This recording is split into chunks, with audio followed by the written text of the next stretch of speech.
Hello,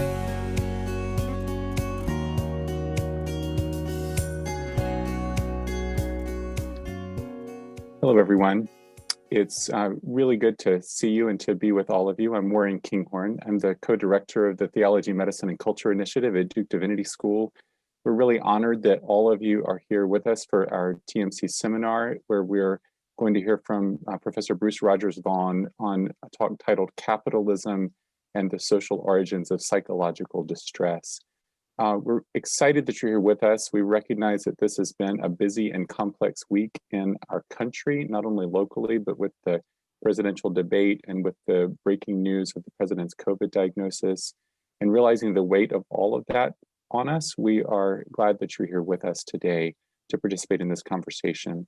We also would invite you back in 2 weeks. We'll hear from Professor Lori Zoloff of the University of Chicago on a talk entitled Duty and Justice in Jewish Bioethics, the questions of vaccines and pandemics.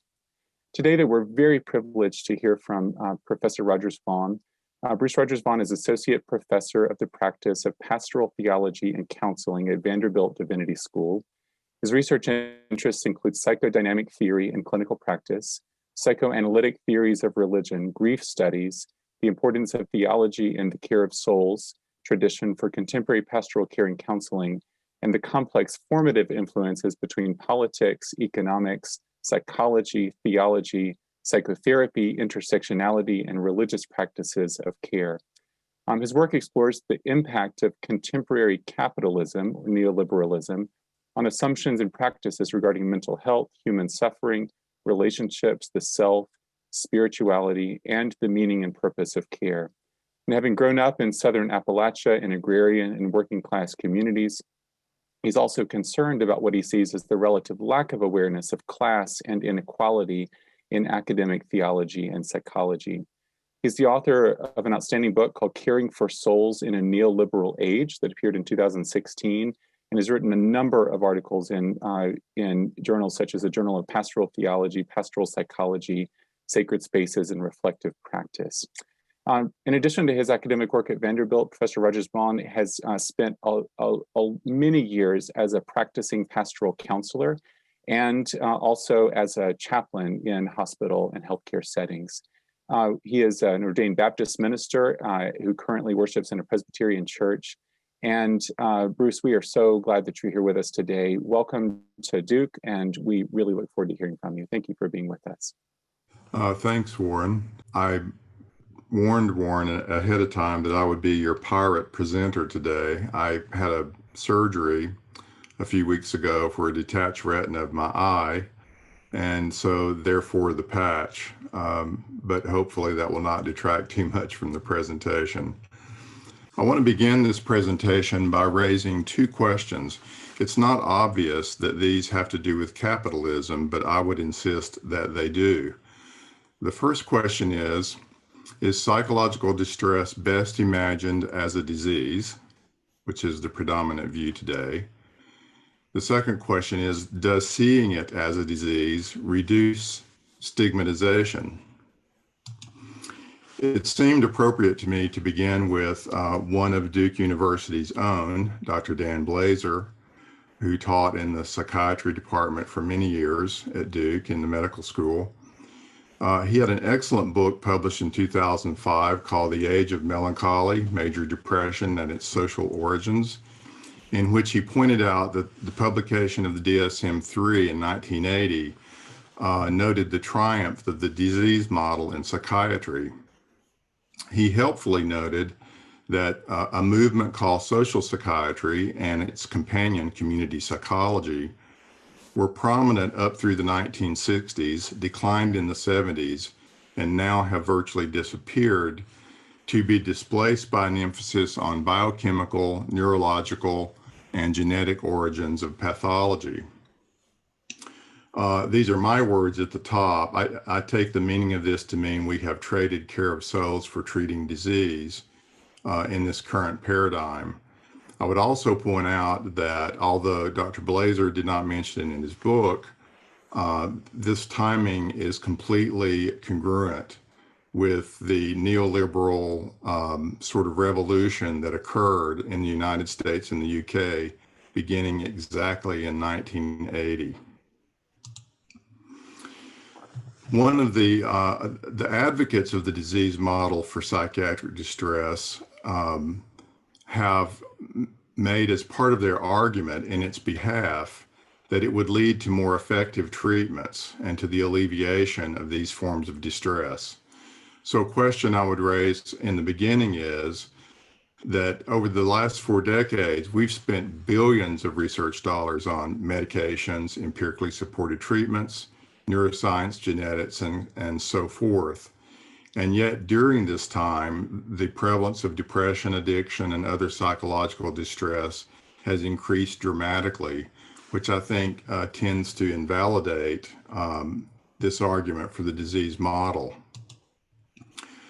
I'm going to kind of skip this this slide on the Lancet quote, and you can come back to that if you want to watch the recording later, and get to this article, which appeared in Clinical Psychology Review in 2013, the title being The Biomedical Model of Mental Disorder, a Critical Analysis of its Validity, Utility, and Effects on Psychotherapy Research, in which the author, Brett Deacon, concluded, national anti-stigma campaigns have promoted the disease like any other message to convince the public that mental disorders are non-volitional biological illnesses for which sufferers do not deserve blame and discrimination. This approach, he says, has been an unequivocal failure in reducing stigma. So another argument that advocates of the disease model have had, and this has been kind of an ethical argument, that we needed the disease model in order to destigmatize mental illness. So apparently from the research we have available, that hasn't worked very well either. Ethan Waters in his book has noted that one of the most successful exports the United States has had has been our particular forms of mental illness that we have exported to the world, which points to, he says, the social origins of disease being a stronger factor than any other markers, such as biological ones. The point I want to make in this slide is on the right-hand bottom corner, that whether we attribute the sources to chemical imbalances or the brain or genetics, or even if you use a psychodynamic interpretation like internalized relational experiences, this model locates the problem inside the individual, and only the individual can do something about it. They're responsible to get it fixed. So the question I would raise is, what has happened? Well, I've already given away my hand in my comment on Dan Blazer's book. What happened was the neoliberalization of society, especially in the United States, beginning in the 70s and the early 80s, and in the United Kingdom, which has accelerated since then and gone global. And I won't present all the documentation, obviously, in this short presentation today, but there is plenty of documentation in the book, Caring for Souls in a Neoliberal Age. Interestingly, most of the slides I present today will be publications that have come out since my book that I think confirm much of what I was trying to say. So what is neoliberalism? I want to begin with sort of an illustration of what neoliberalism is instead of starting just with a definition.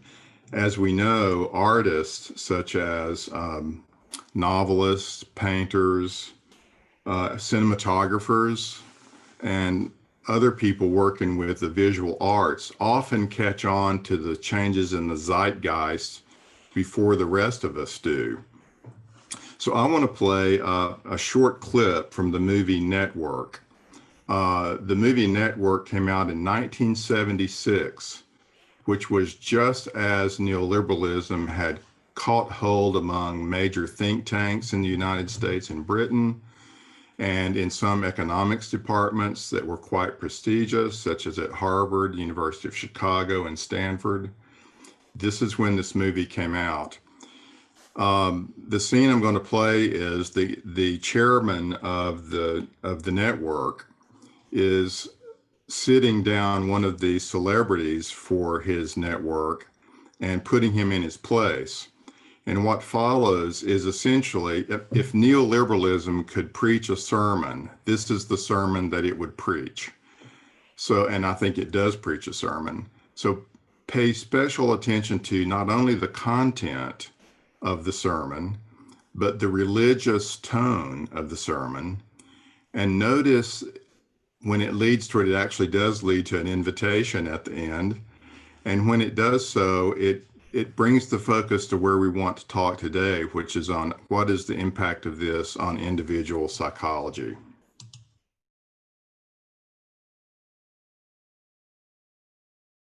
So in that speech, Ned Beatty he says there's only one holistic system of systems. I want to give other language to what he's pointing to there, and the word is hegemony. It's a word that was created, an idea created by Antonio Gramsci, and Nancy Fraser gives a very nice summary of it. She says hegemony is Gramsci's term for the process by which a ruling class makes its domination appear natural by installing the presuppositions of its own worldview as the common sense of society as a whole. You may have noticed in the neoliberal sermon how many times he made a point to say that this is the natural order of things today, that this has been true since human beings crawled out of the slime. So the whole thing is naturalized as just, this is the way things are. And we all come to accept that that's the way things are. It's important to understand this idea of hegemony because without it, it's hard to see how the dots connect. In this whole holistic system of systems, individuals and their individual psychology and human relationships are also part of this system. As far as the definition of neoliberalism is concerned, this is probably the shortest, most pointed one by Daniel Stedman Jones, who teaches at the London School of Economics in a book aptly titled Masters of the Universe.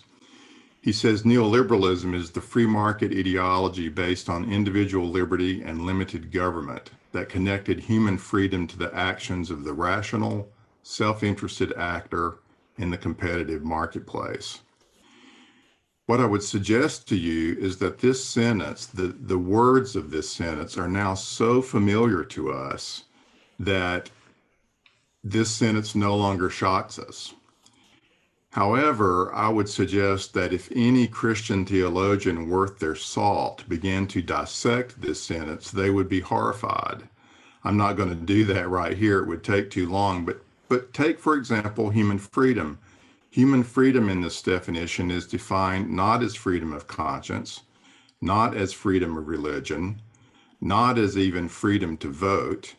It is defined purely as the individual making choices, rational choices in the marketplace.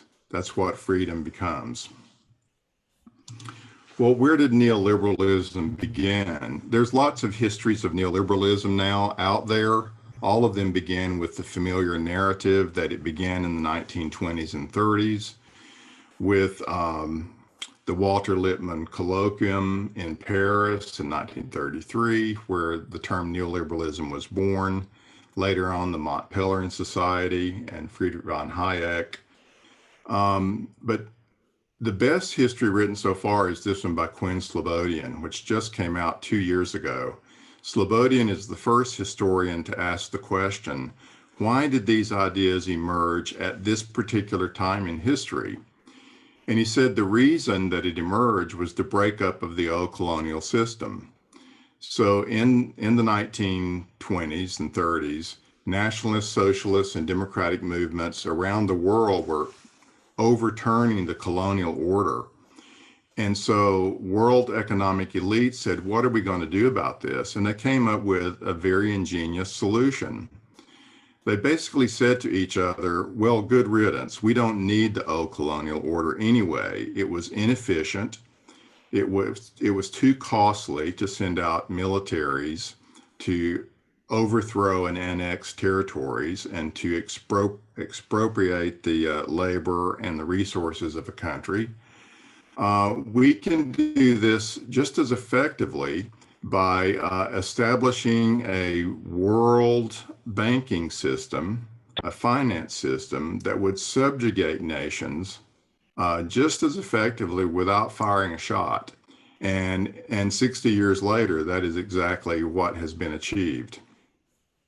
Note also his comment that neoliberal capitalism is anti-democratic at its heart. People talk about the equivalency of capitalism and democracy, but this is simply not the case. Neoliberalism is all about how a small economic elite can maintain control of the planet. In terms of economics, Kean Birch has summarized it probably the best. He says, in economics, neoliberalism boils down to three interrelated things. Antitrust laws are suppressed and global monopolies arise, which actually erodes market competition. We say it's a free market. It's actually not. It's controlled by a small handful of global monopolies. The second element is that the economy shifts from entrepreneurship to rentership, which I'll say more about in a moment.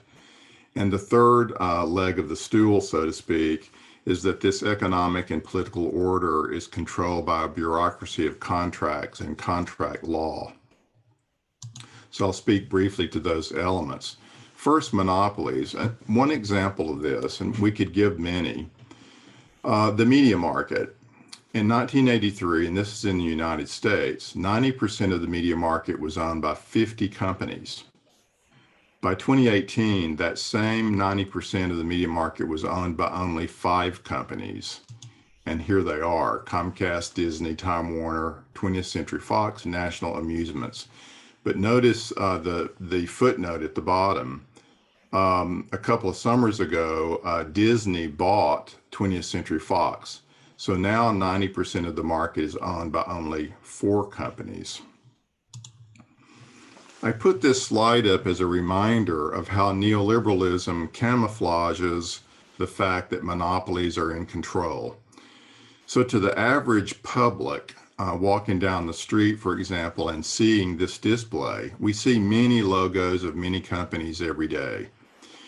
So we would see this sign for AT&T and Time Warner and think, oh, these are 2 different companies. AT&T is a monopoly in and of itself, which is true. But the vast majority of people don't realize that AT&T is simply a subsidiary of Time Warner.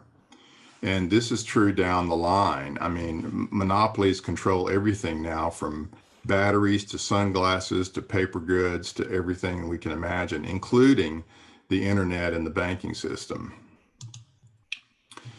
So that second leg of the stool was rentership. Sayer defines a rentier as a person who derives unearned income from ownership of existing assets or resources. Neoliberalism disguises the fact that there's even such a thing as unearned income. It tends to make all income exactly the same, treated as of equal value. But some people, rentiers, actually earn income in their sleep without any labor. And they do it by owning existing assets and resources and charging rent for other people to have access to this. Now, this is not simply in housing. Usually when we use the word rent, we think of housing.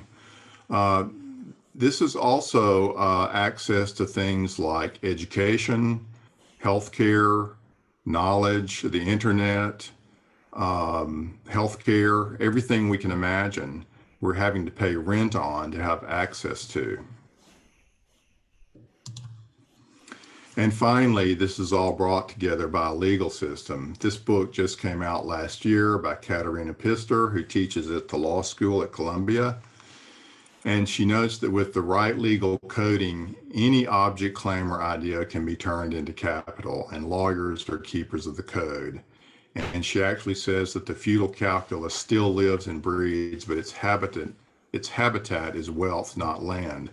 So basically she's saying this is the new feudal system, except instead of it involving the enclosure and ownership of land, it involves the enclosure and ownership and of access to money. So what are the consequences of this? First, there is job reduction due to outsourcing and globalization. There is suppression of wages for the workers who remain. There's increasing debt for the vast majority of households, and I would add corporations. Corporate debt has never been higher than it is right at this moment in the United States. Corporations and powerful elites control governments and global financial institutions. So there's the public-private partnerships that we hear about. And finally, the result is unprecedented economic inequality. You've probably seen graphs like this all across the internet. I had an updated version of this graph but could not locate it. The line you see here is refers to the United States and is the percentage of the total income, annual income, that the top 10% of households took home every year. And we see that just before, here's the stock market crash, and it drops with the implementation of the New Deal. And here we are in the area that I'm talking about, 1977 to 82, where neoliberal policies begin to be implemented, and we see the increase of income inequality ever since. And after 2012, this has gone even higher. So high that the 3 richest Americans now hold more wealth than the bottom 50% of the country. This is Gates, Buffett, and I think the person we're not seeing here is Jeff Bezos. We see his feet.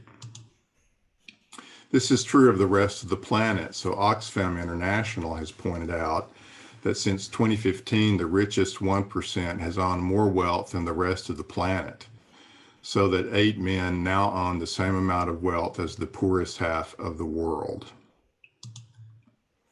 I wanted to bring this up to date to say that capitalism, especially in its neoliberal form, literally capitalizes on disasters.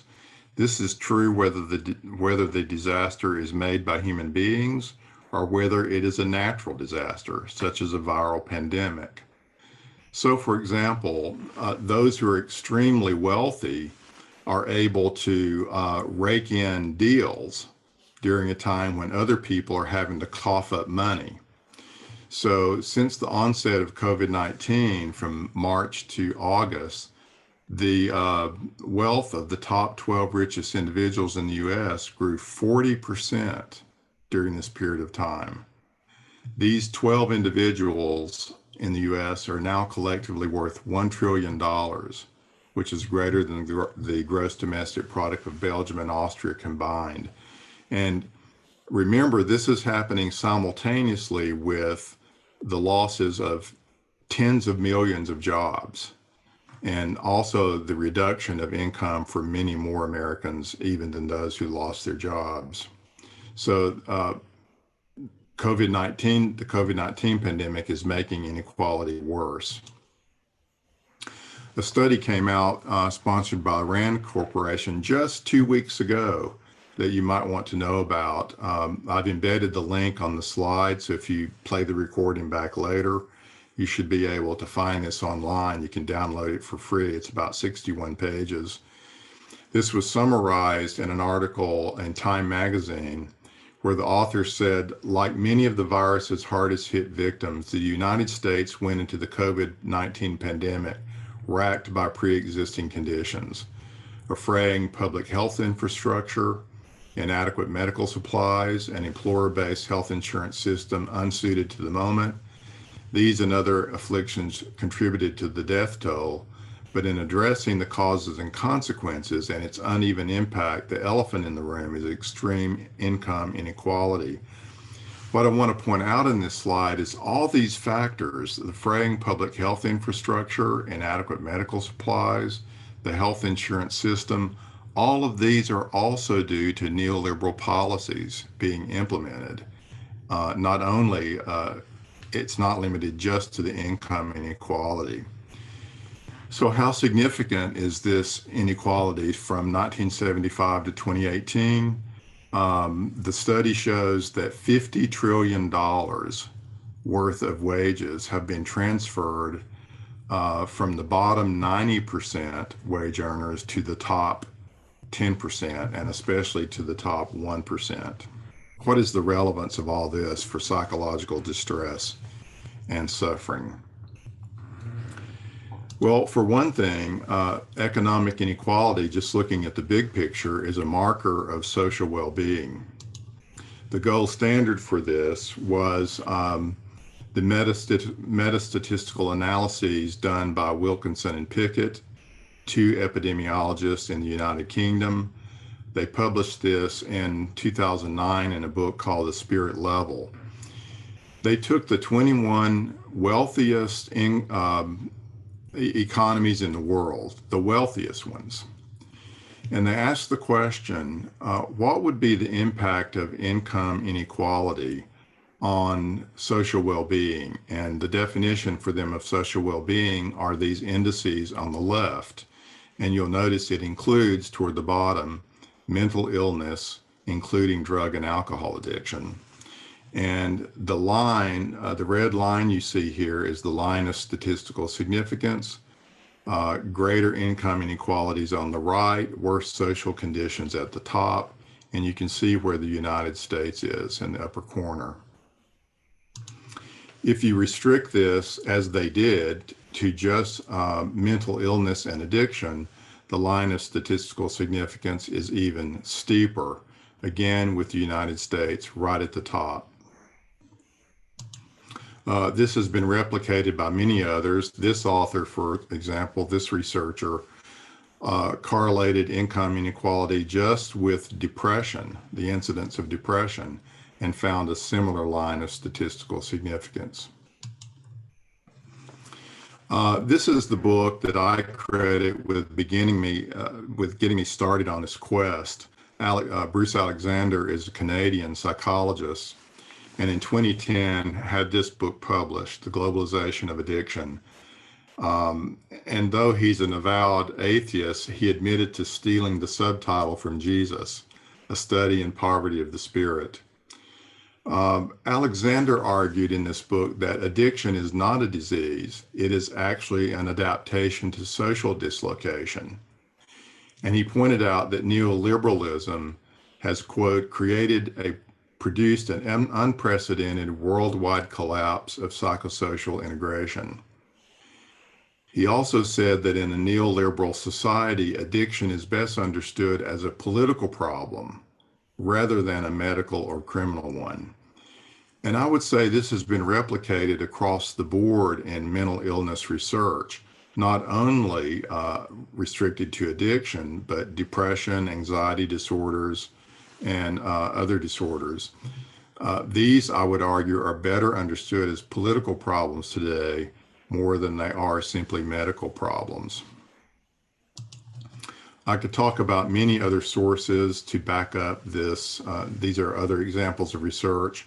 These citations on the left actually do not come from the book, The Status Syndrome, which is another excellent book by an epidemiologist, Michael Marmot, in the UK.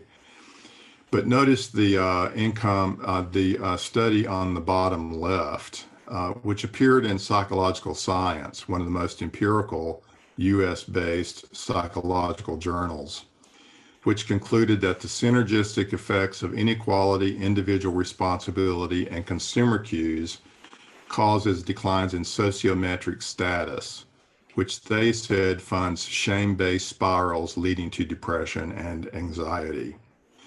The thing I want to highlight here is we've been talking about income inequality, but here the researchers begin to introduce cultural changes. So the synergy between income inequality and individual responsibility, the emphasis on individual responsibility, coupled with consumer cues, causes these shame-based spirals.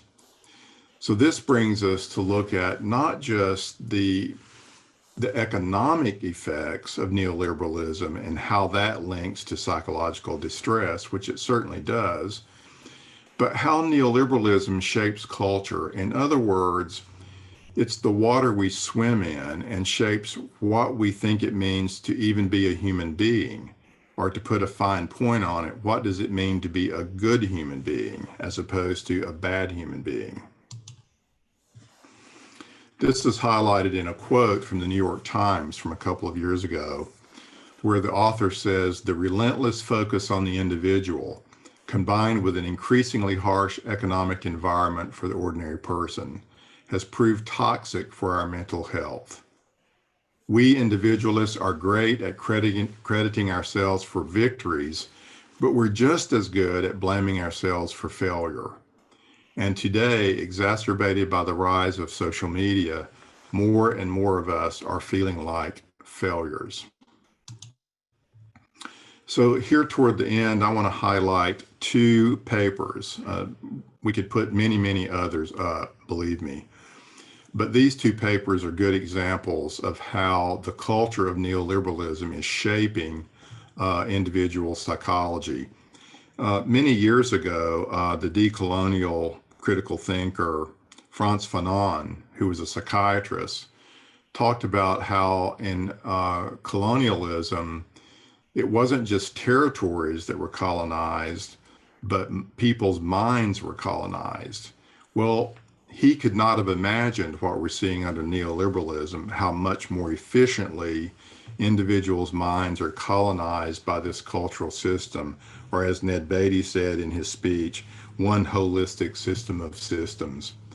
So this particular article is entitled "The Psychology of Neoliberalism and the Neoliberalism of Psychology." And they point out on the left four characteristics of neoliberalism and how, in the column in the middle, they impact psychological experience. So, for example, radical abstraction of individuals from place, time, and their social and material context. We basically pretend individuals are not bound to certain contexts. If we think of it as a monopoly board, everybody starts on go. Everybody has equal opportunity. And notice that this leads to relational mobility and conditional identification. So individuals under neoliberal cultures feel more at liberty to cut ties with relationships, to disidentify with collective solidarities. For example, unions or neighborhood associations or civic organizations, and I would add, churches and religious congregations, or religion in general. Secularization, I argued in my book, is actually a myth. Where people are not becoming more secularized.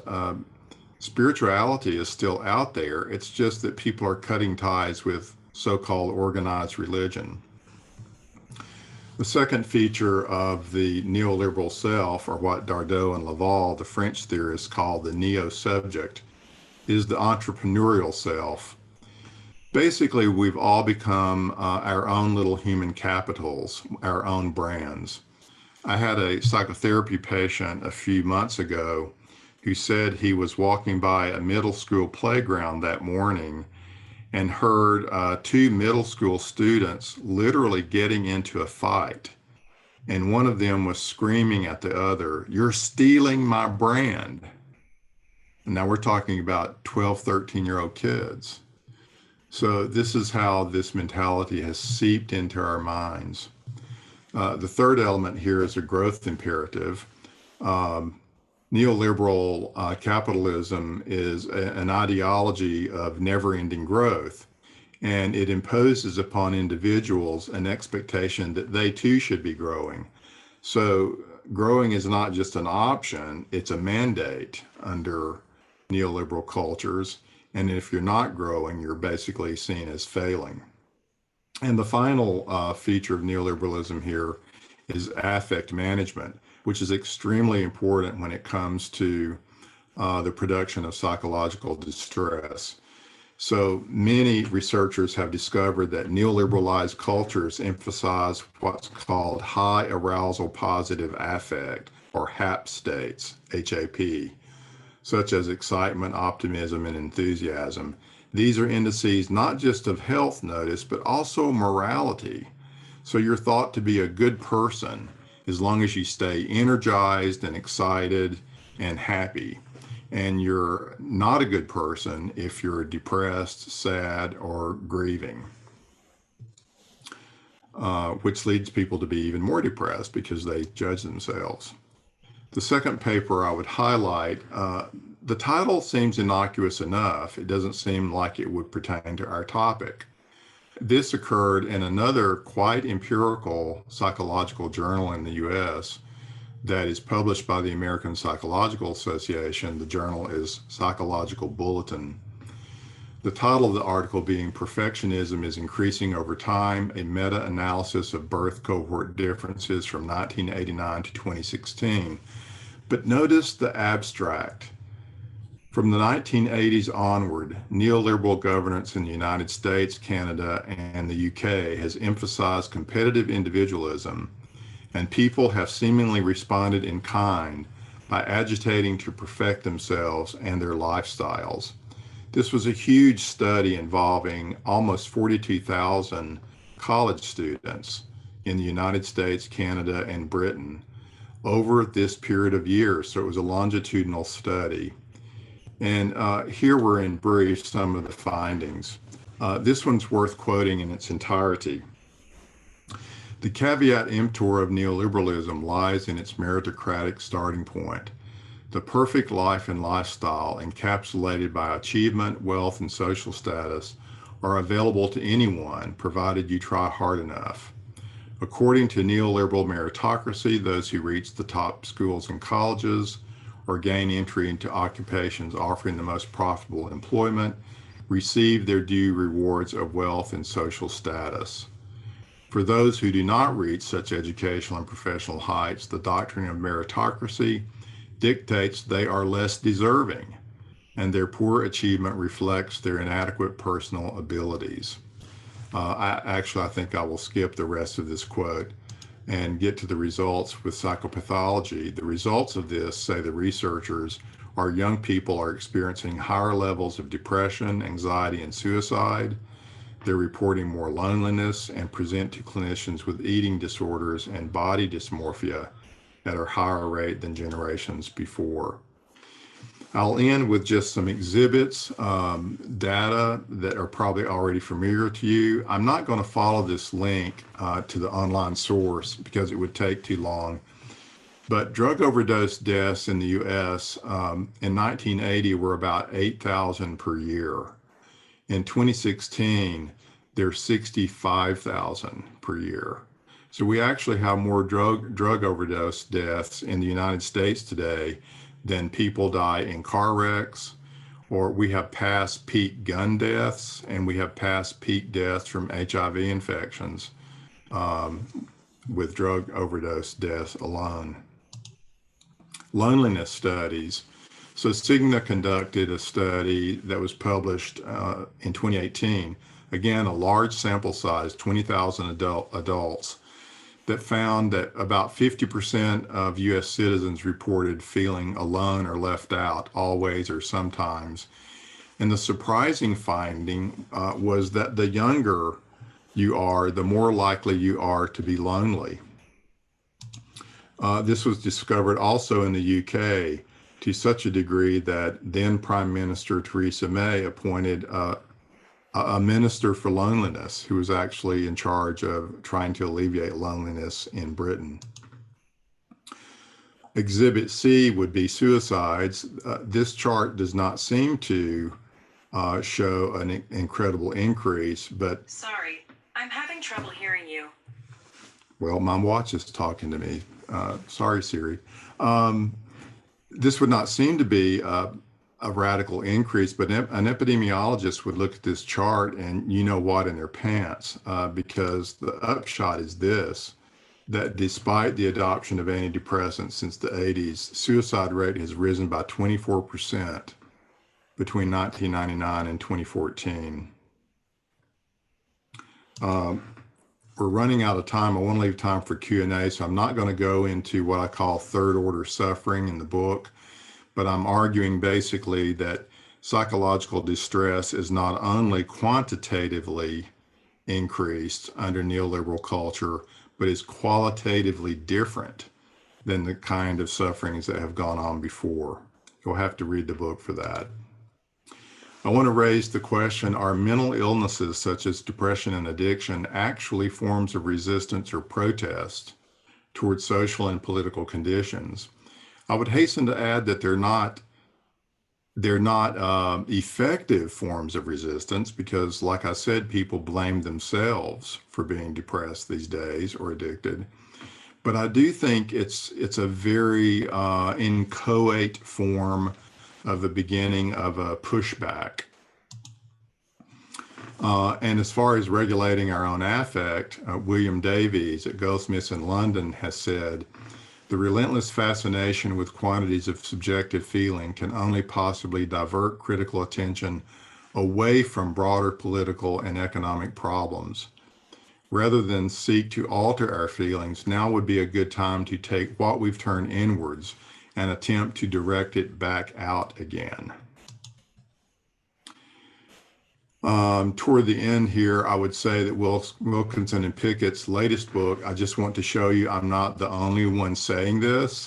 This book was published in 2019, and they concluded that dramatic increases in psychological and interpersonal distress is due to, quote, the almost uncontested rise of neoliberalism since the late 70s.